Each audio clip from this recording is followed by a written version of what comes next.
Hey guys, नमस्कार। स्वागत है आप सभी का। आपके साथ मैं उत्कर्ष मिश्रा। आपका स्वागत है आपके अपने official Nashik portal YouTube channel पर, जहां पर आपको डेली न्यूज़ की जानकारी आपको मिलती रहती है। प्रतिदिन की जो दैनिक खबरें होती हैं, मुख्य खबरें होती हैं, न्यूज़ होते हैं, उनसे आपको अपडेट किया जाता रहता है। एंड गाइस, हमेशा ऑलरेडी एंड ऑलवेज मेरी ये कोशिश रहती है कि आप सभी लोगों को जो वांछित सूचनाएं होती हैं, लीगल एंड ऑथेंटिक इन्फॉर्मेशन होती है, उन सूचनाओं से मैं आपको जानकारी, आपको अपडेट रख सकूँ। ठीक है। एंड आपको यहाँ पर सीटेट की जो सीडीपी का एंड हिंदी का प्रैक्टिस सेट है, वो भी कराया जाता रहता है। और अब क्लासेस लगभग रेगुलर चलती ही रहेंगी अब। और चलिए नजर डालते हैं आज की दैनिक खबरों पर। सबसे पहले जिन लोगों ने अभी तक चैनल को सब्सक्राइब नहीं करा, सो गाइस जल्दी जल्दी फटाफट आप चैनल को सब्सक्राइब कर लो। बेल आइकन को अवश्य क्लिक कर लेना, जिससे कि आगामी सभी सरकारी भर्ती की वीडियोज एंड प्रैक्टिस सेट के वीडियोज के नोटिफिकेशन सबसे पहले सर्वप्रथम आपको मिल सके। यहाँ पर बात करते हैं कि 65,000 प्राइमरी स्कूल का आदेश क्या है, जॉब अलर्ट में किन किन पदों पर भर्तियां हैं, मुख्य सेविका भर्ती से संबंधित, आरक्षण से संबंधित क्या यहाँ पर प्रक्रिया को छोड़कर किस प्रक्रिया को आगे बढ़ाया गया है, पेंशन आयकर मुक्त होगा नहीं होगा, ये सारी जानकारी आपको जितनी हेडलाइंस देखने को मिल रही, ये आलापदी इन्फॉर्मेशन आपको यहाँ पर मिलने वाली है। सबसे पहले आपको बता दूं कि जो कार्यालय जिला बेसिक शिक्षा अधिकारी इटावा इटावा कहाँ पर उत्तर प्रदेश में आता है, ये जिला जनपद है। तो इटावा जनपद में यहाँ पर कस्तूरबा गांधी आवासीय विद्यालय में जो है, यहाँ पर टीचर भर्ती और टीचर के लिए भी पोस्ट है, और अनदर पोस्ट भी, जैसे रसोईया, चपरासी, वार्डन, इन सब के लिए भी भर्ती का विज्ञापन जारी कर दिया गया। 19 नवंबर को विज्ञप्ति जारी करी गई थी।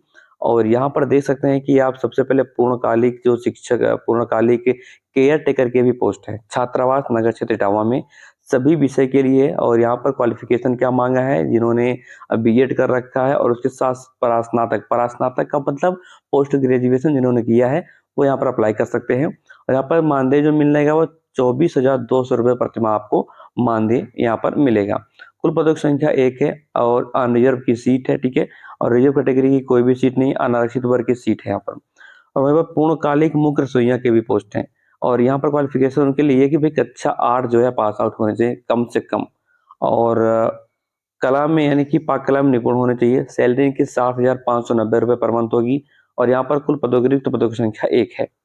पूर्णकालिक सहायक रसोइया के भी पोस्ट हैं, और यहाँ पर कक्षा 8 इनका भी उत्तीर्ण मांगा गया है, और इनकी सैलरी 5,693 रुपये होगी। और इनके लिए यहाँ पर नंबर ऑफ वैकेंट पोस्ट 2 हैं। ठीक है। और इसके बाद जो चौथा पोस्ट है, वो है पूर्णकालिक चपरासी के।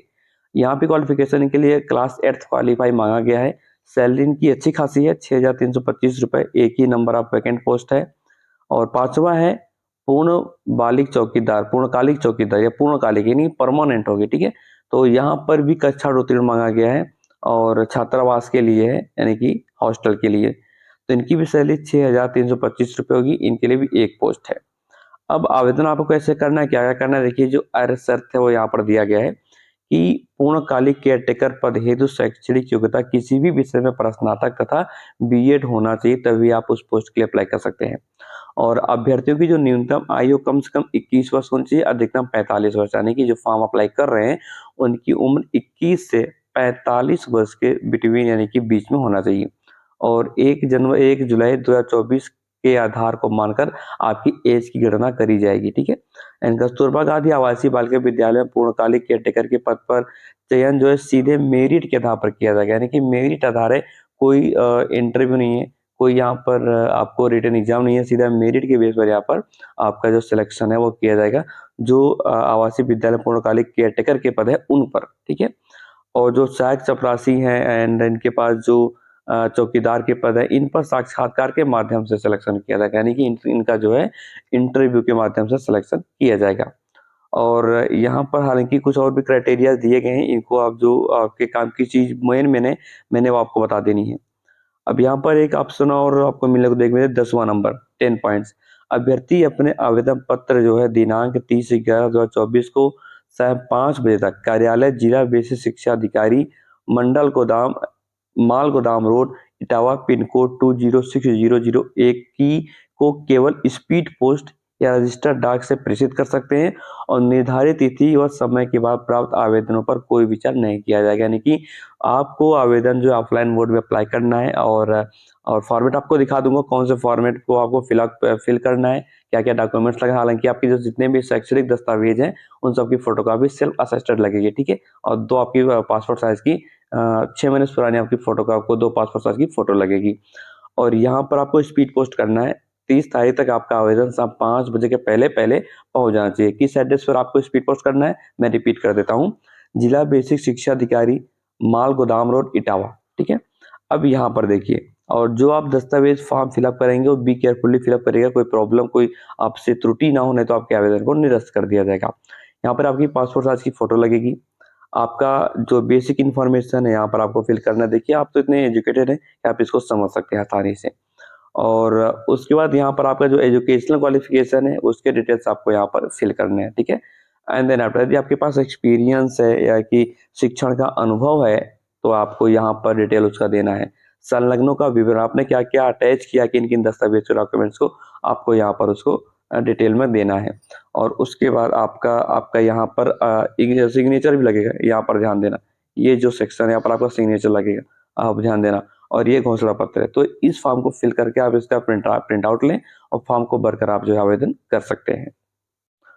और वहीं पर सिपाही भर्ती लिखित परीक्षा में 1,74,000 अभ्यर्थी चयनित हुए हैं और शारीरिक जो परीक्षा की पास आउट हुए हैं। शारीरिक परीक्षा अगले माह होगी और यहाँ पर उत्तर प्रदेश पुलिस भर्ती एवं प्रोन्नति बोर्ड ने ये परिणाम जारी कर दिया, जिसकी इन्फॉर्मेशन मैंने आपको पहले दे दी थी। और दस्तावेजों की जांच भी दिसंबर में होगी। 32 लाख अभ्यर्थी जो है, कैंडिडेट्स जो है, नंबर ऑफ एप्लीकेंट्स है जो यहाँ पर परीक्षा में सम्मिलित हुए थे।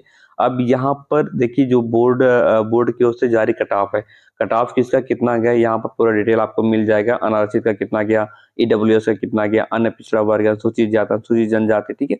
ये सारी यहाँ पर महिला का एंड पुरुष का सबका यहाँ पर आपको देखने को मिल जाएगा कट ऑफ कितना गया। हालांकि जिसकी ऑफिशियल वेबसाइट है, आप इस पर विजिट करके ऑफिशियल इन्फॉर्मेशन ले सकते हैं। UPP एंड bpb.gov.in पर विजिट करके आप अन्य जानकारी भी वहां से आप कलेक्ट कर सकते हैं। ओके। और यहाँ पर 5 साल में 65,000 से अधिक परिषदीय विद्यालयों को बनाएंगे आदर्श विद्यालय, जहाँ पर मूलभूत आधुनिक सुविधाओं के साथ मिलेगा बेहतर शैक्षणिक वातावरण या शैक्षिक वातावरण। और ये NEP यानी कि नेशनल एजुकेशन पॉलिसी यानी कि राष्ट्रीय शिक्षा नीति 2020 के तहत ये जो है बदलाव किया जा रहा है, जो आदर्श विद्यालय बनाए जाएंगे।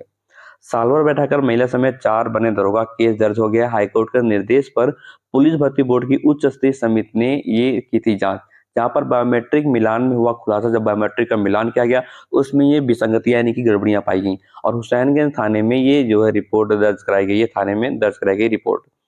मुख्य सेविका भर्ती की बात करें, इसका परिणाम जल्दी जारी होगा और 126 पद को छोड़कर यह भर्ती प्रक्रिया आगे बढ़ेगी। आयोग ने 2,567 पदों का जारी किया आरक्षण, जल्द जारी होगा इसका परिणाम। 126 पद को छोड़कर बाकी 2567 पदों पर भर्ती प्रक्रिया ये पूरी करेगा आयोग। जॉब अलर्ट की बात करें तो किन विभागों में भर्तियां देख सकते हैं, यहाँ पर उत्तर पश्चिम रेलवे में संभावना है अप्रेंटिस के लिए है और 1791 नंबर ऑफ वैकेंट पोस्ट है। 10 दिसंबर लास्ट डेट है। इसकी ऑफिशियल वेबसाइट आपको यहाँ पर देखने को मिल जाएगी, जहां से आपको आवेदन करना है। उसके बाद ECIL में रोजगार है 187 पद है, अप्रेंटिस की पोस्ट है, अप्रेंटिस के पद है और 1 दिसंबर लास्ट डेट है। जिन्होंने BE BTech डिप्लोमा किया है वो यहाँ पर अप्लाई कर सकते हैं, लिंक आपको मिल जाएगा, यहाँ से आप विजिट करके आप फॉर्म फिलअप कर सकते हैं। NUP यानी UCIL में नौकरी के पद है, नौकरी के मौके हैं, 82 नंबर ऑफ वैकेंट पोस्ट है। एंड यहाँ पर पोस्ट कौन कौन से हैं, mining and mate C, blaster व्यू, अन्य पदों पर रिक्तियां हैं। 30 नवंबर लास्ट डेट है। जिनकी उम्र 32 से 35 वर्ष के बीच में वो यहाँ पर एप्लीकेबल है। UCIL.gov.in इसकी ऑफिशियल वेबसाइट है, जहाँ से आपको विजिट करना है। भारत इलेक्ट्रॉनिक्स लिमिटेड में 229 पद है, इंजीनियर के पदों पर रोजगार के अवसर है। 10 दिसंबर लास्ट डेट है। जिनकी उम्र 28 वर्ष अधिकतम मैक्सिमम है वो यहाँ पर अप्लाई कर सकते हैं, यानी कि यह उम्र जो 28 वर्ष से या 28 वर्ष से कम होना चाहिए। ऑफिशियल वेबसाइट आपको यहाँ पर देखने को मिल जाएगी। NWCD दिल्ली में निकली भर्ती 92 पद है। प्रोग्राम मैनेजर, प्रोग्राम ऑफिसर, अन्य पद खाली हैं। 29 नवंबर लास्ट डेट है। सैलरी अच्छी खासी देखने को मिल जाएगी, 21,927 से 46,340 रुपये पर मंथ आपकी सैलरी होगी। www.delhi.gov.in इसकी ऑफिशियल वेबसाइट है, जहाँ से आपको फॉर्म भरना है। एंड NWDA में करें आवेदन, 10 नंबर वैकेंट पोस्ट है। पद का नाम है अधीक्षण अभियंता व उप निदेशक के पद खाली हैं। 31 दिसंबर लास्ट डेट है। वेतन भी अच्छी खासी है, 67,700 रुपये यानी कि 67,700 रुपये पर मंथ आपके यहाँ पर सैलरी होगी।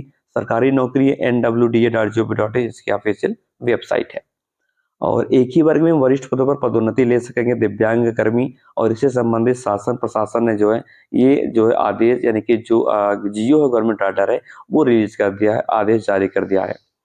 और वहीं पर 103 कर्मचारी संभालेंगे मतगणना की कमान, मात्र 103 कर्मचारी। 6 घंटे में परिणाम आने की उम्मीद है। मुंडेरा मंडी में मंडी मतगणना स्थल पर गुरुवार को तैयारी होती रही है और सब्जियों से लदे वाहनों का न करे चालान, ये सख्त आदेश यहाँ पर जारी हुआ है।